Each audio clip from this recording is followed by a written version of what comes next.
साम्राज्य, सामान्यांचा असामान्य आवाज।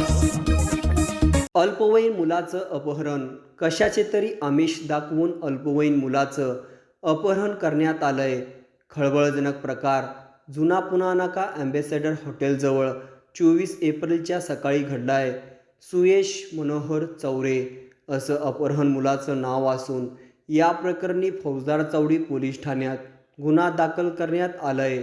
याबाबत मिळालेली अधिक माहिती अशी की उत्तर सोलापूर तालुक्यातील मौजे बानेगाव येथील सुयश हा 17.5 वर्षीय मुलगा त्याच्या कामानिमित्ताने चुलत भाऊ धम्मदीप दगडू चौरे याच्याबरोबर जुना पुणा नाका चौकात आला होता।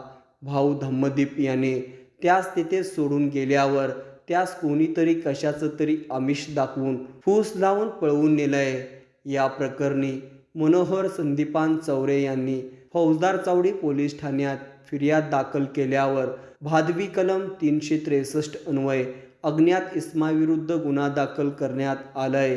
अपहरण मुलाचं नाव सुयश असून त्याचा रंग काळा सावळा, शरीर बांधा सडपातळ, उंची साधारण 5 फूट, बोलीभाषा मराठी, अंगावर नेसनेस पांढऱ्या रंगाचा टी शर्ट व काळ्या रंगाची पॅन्ट आहे, अशी माहिती पोलीस नाईक M.R. ढोबळे यांनी दिली आहे।